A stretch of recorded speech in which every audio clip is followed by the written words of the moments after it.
তার নির্ধারিত সময় বান্দার সামনে ঘনিয়ে আসবে। বান্দার মৃত্যুর সময় যখন বান্দার সামনে তার হয়ে যাবে, বান্দা তো চেষ্টা করুক না কেন মৃত্যুর হাত থেকে, মৃত্যুর ফেরেশতার থেকে বান্দা রেহাই পাবে না, মুক্তি পাবে না, তার মৃত্যু ঘটে যাবে। বলেন সুবহানাল্লাহ। মুসলমান ইমানদার নবীর উম্মতের দল বাদশা পড়ে গেল, মারা গেল, সেখানেই তার মৃত্যু হয়ে গেল। আর জান্নাত দেখা হলো না, জান্নাত যাওয়া হলো না। আইনামা তাকুনু ইউদরিকুমুল মাউত। আল্লাহ বলে বান্দারে, এই মরণ থেকে তোমরা বাঁচতে চাও, মরণ থেকে পলায়ন করতে চাও, মরণ থেকে বাঁচার জন্য দুনিয়ার মধ্যে ঘরে গেলে সামনে করার চেষ্টা করো, তোমাদের সামনে ব্যর্থ করে দেবো আমি আল্লাহ। তাফসীরে মাজিদের মধ্যে আব্দুল মাজিদ দরিয়াবাদী রাহমাতুল্লাহি আলাইহি আল্লাহর ওলি মুহাদ্দিস, আল্লাহর ওলি মুফাসসির একটা তাফসীর লিখেছেন, তাফসীরে মাজিদি। এই তাফসীরে মাজিদের মধ্যে সুন্দর করে ব্যাখ্যা রেখে এই আয়াতের আইনামা তাকুনু ইউদরিকুমুল মাউত, যখন বান্দার মৃত্যু এসে যাবে, ওয়ালা কুনতুম ফি বুরুজিন মুশাইয়াদা, বান্দা যদি শক্ত পাথরের মধ্যে অবস্থান করে, বান্দা যদি লোহা সিন্দুকের মধ্যে অবস্থান করে, বান্দা যদি মেঘের উপর আসমানের উপর বান্দা অবস্থান করে, বান্দা যদি সাগরের নিম্ন স্তরের মধ্যে বান্দা ওঠে, সেখানে তার নির্ধারিত সময় মালাকুল মউত আজরাইল তার সাথে মুলাকাত করবে, সাক্ষাৎ করবে, বান্দা মৃত্যুর হাত থেকে রেহাই পাবে না। বলেন সুবহানাল্লাহ। আল্লাহর এক বান্দা বনি ইসরাঈলের কাফের, আল্লাহর এক গোলাম, সুন্দর একটা কাছের ঘর তাকে বানাতে হবে।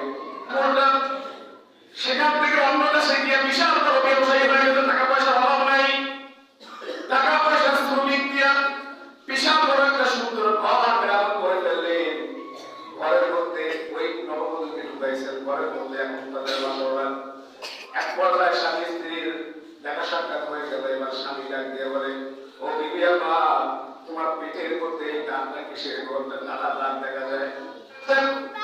এক দিন, দুই দিন, তিন দিন, 4 দিন চলে যায়, বান্দার খানা নাই, দাদা নাই, বান্দার ঘুম নাই। বান্দা বলে আল্লাহ, এমন এক এলাকার মধ্যে আমাকে রেখে গেল, যে এলাকার মধ্যে আমার মা নাই, আমার বাবা নাই। ও দয়ার মালিক, এই এলাকায় আমার কেউ নাই, কোনো আপনজন নাই। আল্লাহ আমি চিনি পাই, আমি বুঝতে পারছি গো মাওলা, আমি বড় গুনাহগার। আল্লাহ তোমার একটা দরবার আছে, তোমার দরবার না ফেরার দরবার না। আল্লাহ তুমি তো বলছো না তাকনাতু মির রাহমাতিল্লাহ, হে বান্দা তোমরা গুনাহ করলে আমি মাওলার কাছে তোমরা অনুতপ্ত হও, ক্ষমা চাও, তোমরা খালেস দিয়ে তওবা নাসুহা করো, আমি আল্লাহ তোমাদের জীবনের সকল গুনাহকে মাফ করিয়া দেব। আল্লাহর বান্দা এই কথা বলিয়া কান্না শুরু করছে। আল্লাহর বান্দা কাঁদতে কাঁদতে রাত্র যখন 12টা হয়ে গেছে, আল্লাহর বান্দার ইন্তেকাল হয়ে যায়। পরের দিন আল্লাহ পাকের আসমান থেকে গাইবে আওয়াজ, ও নবী মুসা, অমুক এলাকার মধ্যে মাটির মধ্যে একটা বান্দা পড়ে পড়ে আছে।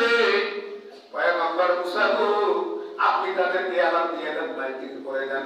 আল্লাহর বান্দার জানাজায় যারা শরীক হবে, তাদের জীবনের সকল গুনাহকে আল্লাহ মাফ করে দিবেন। বলেন সুবহানাল্লাহ।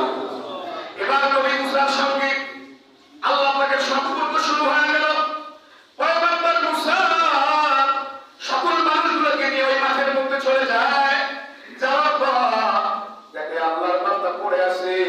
যেই যুবকটাকে 7 দিন আগে আমার আল্লাহ এলাকা থেকে তাকে তাড়াইতে বলছে, ওই যুবকটাকে আমার আল্লাহ মাফ করে দিয়েছেন। বলেন সুবহানাল্লাহ। এবার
মাসের প্রথম জুমা, যে রব্বুল আলামিন দয়া করে মায়া করে আজ শাবান মাসের 7 তারিখ প্রথম জুমায় যে দয়া করে রব্বুল আলামিন হাজিরা দেওয়ার সুযোগ করে দিলেন, তৌফিক দান করবেন।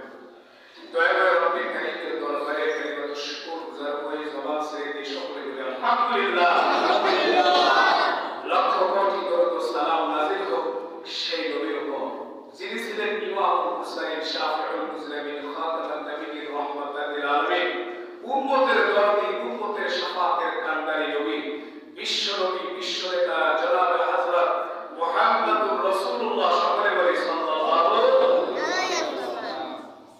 সম্মানিত মুআজ্জাজ মুহতারাম হাজিরিন মুসল্লিন, আমি আপনাদের সামনে চিরচেনা একটি আয়াতে কারিমা তেলাওয়াত করেছি। আল্লাহ সুবহানাহু ওয়া তাআলা এই আয়াতে কি বলেছেন, শাব্দিক করতে বা আংশিক করতে বা তরজমা অনুবাদ হয়তো আপনার আমার এতটুকু আপন বিবেকে নাড়া দিয়েছে যে আয়াতটি বলেছে কুল্লু নাফসিন যায়িকাতুল মাউত। এটা বুঝতে পারছি যে জন্মিলে মৃত্যুবরণ করতে হবে। আমরা সাধারণভাবে এটাই বুঝতে পেরেছি। আল্লাহ সুবহানাহু ওয়া তাআলা বলেন কুল্লু নাফসিন, কুল্লু মানে সমস্ত, নাফস মানে আত্মা, যায়িকা মানে স্বাদ নিবে, গ্রহণ করবে, মাউত প্রত্যেকটি আত্মা স্বাদ গ্রহণ করবে, মাউত মানে মৃত্যু। যে প্রত্যেকটি জীবকে যার ভিতরে জীবন আছে, আত্মা আছে, বিচরণ করতে পারে, প্রত্যেকটি মাখলুককে মৃত্যুর স্বাদ গ্রহণ করতে হবে। সুবহানাল্লাহ। যদিও বিষয়টি বড় দুঃখজনক বেদনা, মানুষ মরতে চায় না, বাঁচতে চায়। আর এই দুনিয়াতে বাঁচতে এবং সুখ স্বাচ্ছন্দ্যে বসবাস করতে মানুষ কত রকম মেহনত, চেষ্টা, সাধনা করে, যা করে বোঝানো অসম্ভব। প্রত্যেকের লাইফ থেকে এই পৃথিবীর জমিনে সুন্দরভাবে জীবিকা, রুজি রোজগারের জন্য নিজের আলিশান জীবন বাড়িঘর তৈরি করার জন্য নিজের ক্ষমতা, নিজের অবস্থানকে শক্ত করতে, নিজেদের পারিবারিক, অর্থনৈতিক, সামাজিক কাঠামোকে সুন্দর করতে প্রত্যেকটা ব্যক্তি, প্রত্যেকটা মানুষ আমরা চেষ্টা সাধনায় ব্যস্ত আছি, কিন্তু করতে আমরা কেউ চাই না। কারণ আল্লাহ তাআলা বলেছেন যে ঈমানদার বান্দা তার মৃত্যুর মাধ্যমে তার মহান রবের সঙ্গে মুলাকাত করবে। বলেন সুবহানাল্লাহ। ঈমানদারদের জন্য রাসূল বলেছেন তুফাতুল মুমিনিল মউত, ঈমানদার মুমিনের জন্য মৃত্যুটা হলো উপহার। যেমন বন্ধু বান্ধবের বাড়িতে গেলে খালি খেতে যায়, বন্ধু বান্ধবের বাড়িতে গেলে মিষ্টান্ন নিয়ে যায়, উপর উপহার নিয়ে যায়, ভালো ভালো খাবারের ব্যবস্থা করে সেখানে যায়। তো ঈমানদার মুমিন বান্দা সে তার আমলের বদৌলতে তার পরম বন্ধু, মহান বন্ধু, মহান স্রষ্টা আল্লাহ তার জন্য তার কৃতকর্মের ফল জান্নাত সাজায় আছে। এই জান্নাতটা আমাদের আমলের বদৌলতে আল্লাহ দেবে। এই জান্নাতটা আমরা অর্জন করতে পারবো আমলের মাধ্যমে। সম্মানিত মুআজ্জাজ হাজিরিন, তাই মৃত্যু থেকে কেউ রেহাই পাবো না, মৃত্যুর সাথে আমাদেরকে গ্রহণ করতে হবে। যার প্রমাণ আল্লাহ সুবহানাহু ওয়া তাআলা বহু আয়াতের মধ্যে জানিয়ে দিয়েছেন। এই বান্দা, সাবধান, মৃত্যু থেকে তুমি দূরে থাকিও না, মৃত্যুকে তুমি ভুলে যাও না, মৃত্যুকে তুমি স্মরণ করিও।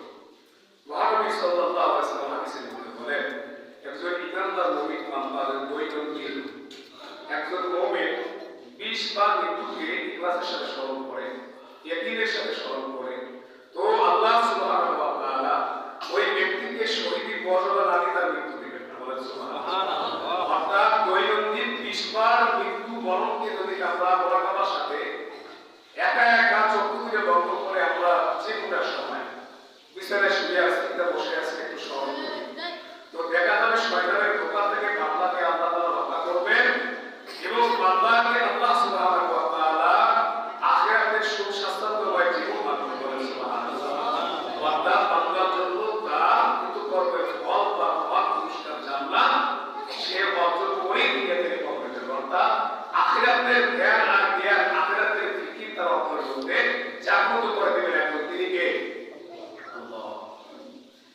বাদশাহ সাদ্দাতের নাম শুনেছি। সাদ্দাত এমন একজন ধর্মা, এমন একজন কোটি কোটি টাকাওয়ালা, সাদ্দাতের কোনো কিছু অভাব ছিল না। সে এক পর্যায়ে টাকা পয়সা, এই টাকা পয়সা দুনিয়াদারি এবং দুনিয়ার মহব্বতে এতটা পাগল হয়ে গেল যে মৃত্যুকে সে ভুলে গেল। সে দুনিয়াতে নিজেই জান্নাত তৈরি করলো যে মহান রবের দেওয়ার জান্নাত সে চায় না। সে বললো এক পর্যায়ে এমন চরম পর্যায়ে সে চলে গেল, সে দুনিয়ার জমিনে জান্নাত বানায় বহু শ্রম দিয়া, বহু মেহনত করিয়া জান্নাতের বিবরণগুলো ওলামায়ে কেরাম মুহাদ্দিসিনের কাছ থেকে শুনে শুনে সে দুনিয়ার জমিনে জান্নাত তৈরি করেছিল। মারা জান্নাতের শুভ উদ্বোধন হবে। জান্নাতে যাওয়ার পূর্বে মালাকুল মউত আজরাইল আলাইহিস সালাম একজন মুসাফির বেশে বাদশা সাদ্দাতকে তার ঘোড়ার মধ্যে সে সওয়ার হয়ে জান্নাতে ঢোকার জন্য যাইতেছে, এমন সময় তাকে বেরিয়ে দিলেন, হে বাবা তাবুস, দাঁড়িয়ে যাও, তুমি কোথায় যাইতেছ? বলতেছে, হে মুসাফির আগত, তোমার সাথে কথা বলার সুযোগ নেই, তোমার সঙ্গে আমার কথা বলার কোনো সময় নেই। আমি আমার এতদিনের বাসনা, এতদিনের আমার সাধনা, আমার তৈরিকৃত বেহেশতকে আমি উদ্বোধন করতে ঢুকবো, আর তুমি আমার পথের মধ্যে বাধা হয়ে দাঁড়ালে না, তোমার সঙ্গে এক মুহূর্ত এক সেকেন্ড কথা বলার সময় নেই। মালাকুল মউত আজরাইল আলাইহিস সালাম বলেছেন, হে নাফরমান বেঈমান খবিস, তুই কাকে ধমক দাও? তুমি কি চেনো? আমি তো সেই মালাকুল মউত যে মানুষের শানকে নস্বাত করে দেয়, মানুষের মহব্বত ভালোবাসাকে বিচ্ছিন্ন করে দেয়, সেই মালাকুল মউত আজরাইল তোমার সাথে।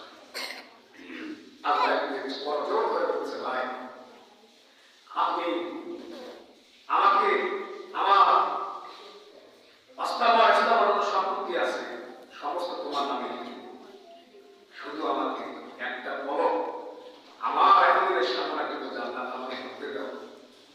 কোনো সময় নেই, মালিকের অর্ডার হয়েছে। কি অর্ডার করছে মালিক? ইদা জা আজালুহুম লা ইস্তাখিরুনা সাআতান ওয়া লা ইস্তাকদিমুন।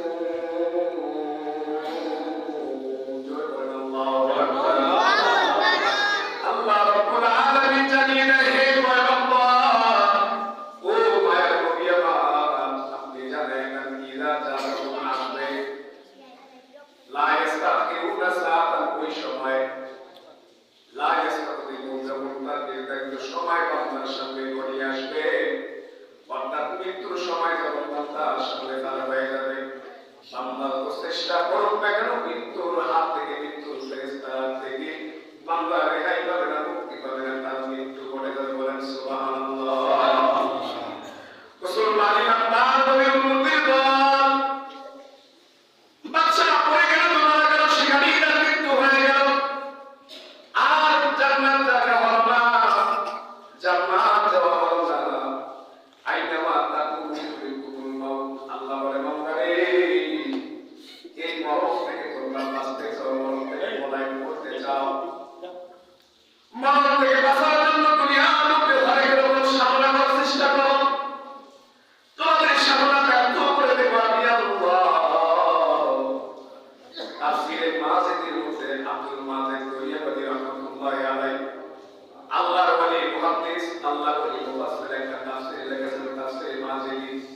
এই তাফসীরে মাজিদের মধ্যে সুন্দর করে ব্যাখ্যা রেখে এই আয়াতের আইনামা তাকুনু ইউদরিকুমুল মাউত, যখন বান্দার মৃত্যু এসে যাবে, ওয়ালা কুনতুম ফি বুরুজিন মুশাইয়াদা, বান্দা যদি শক্ত পাথরের মধ্যে অবস্থান করে, লোহা সিন্দুকের মধ্যে অবস্থান করে, বান্দা যদি মেঘের উপর, আসমানের উপর বান্দা অবস্থান করে, বান্দা যদি সাগরের নিম্ন স্তরের মধ্যে বান্দা ওঠে, সেখানে তার নির্ধারিত সময় মালাকুল মউত আজরাইল তার সাথে মুলাকাত করবে, সাক্ষাৎ করবে, বান্দা মৃত্যুর হাত থেকে রেহাই পাবে না। বলেন সুবহানাল্লাহ। আল্লাহর এক বান্দা বনি ইসরাঈলের কাফের, আল্লাহর এক গোলাম, এক বান্দা আল্লাহর হুকুম পালন করে, গরিব মানুষ, মালিকের গোলামি করে, আল্লাহর গোলাম যুবক,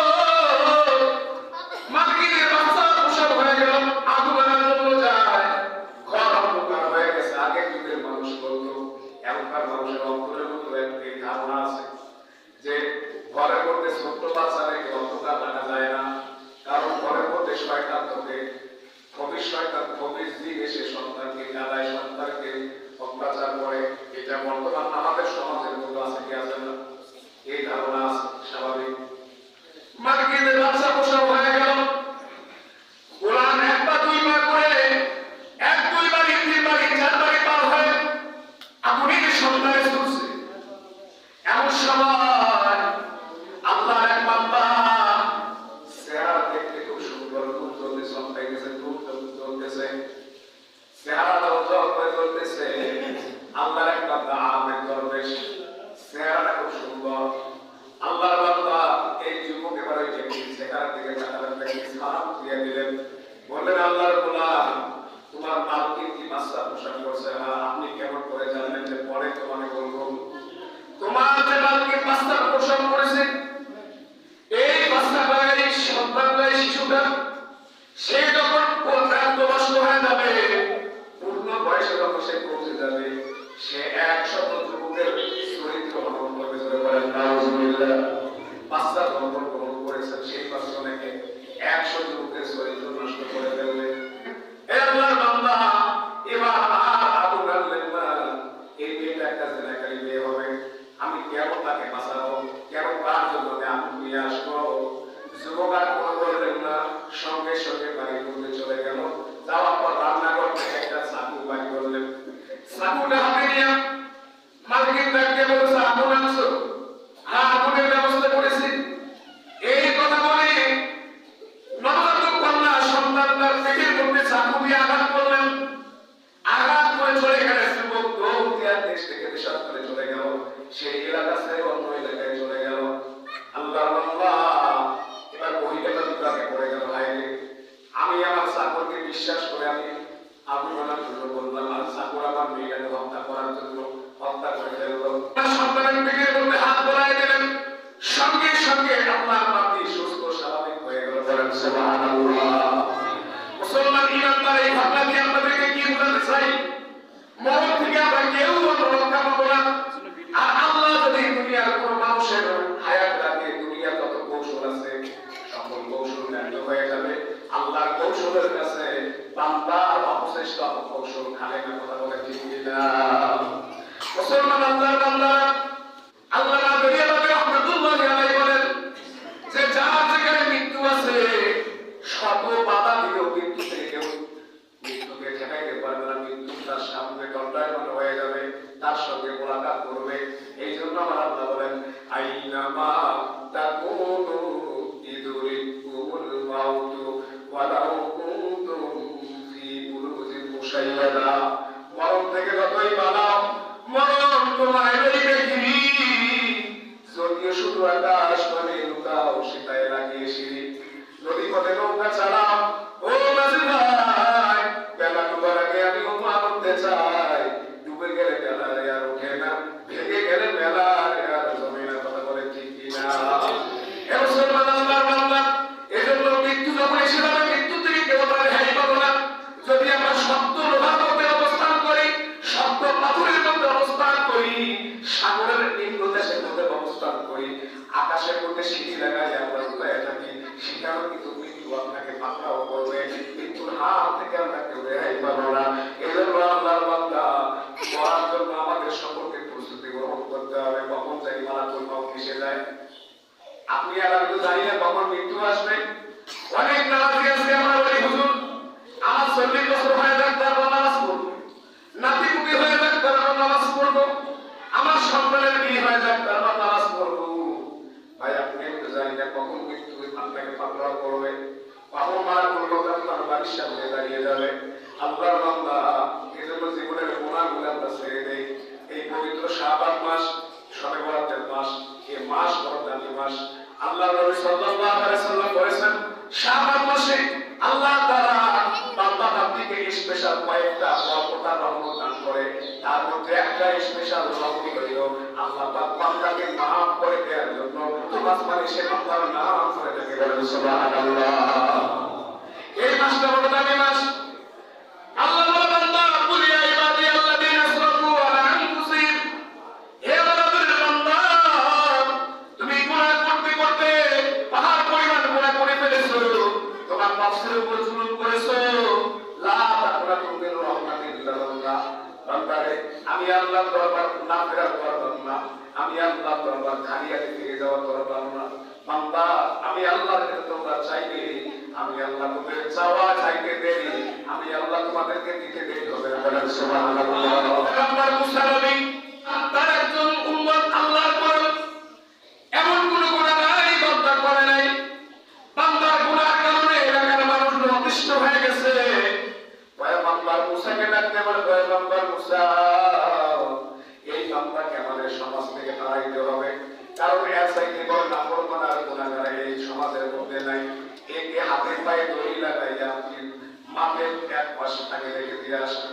সবাই মিলিয়া আল্লাহর ওহী যখন নাযিল হয়ে গেছে, পয়গম্বর মুসা আদেশ দিয়েছেন হাতের মধ্যে লাগাইছে, পায়ের মধ্যে দড়ি লাগাইছে। আল্লাহর বান্দা অসহায় নিরুপায়, সমাজের একেবারে নিকৃষ্ট মানুষ, যার গুনাহ খবর সবাই জানে, হাতের মধ্যে রশি লাগাইছে, পায়ের মধ্যে রশি লাগাইছে। এই আল্লাহর বান্দা কেন আমি আপনাদেরকে বিচার করতে চাই, বর্ণনা চাইতে চাই, হাদিসের মধ্যে আছে।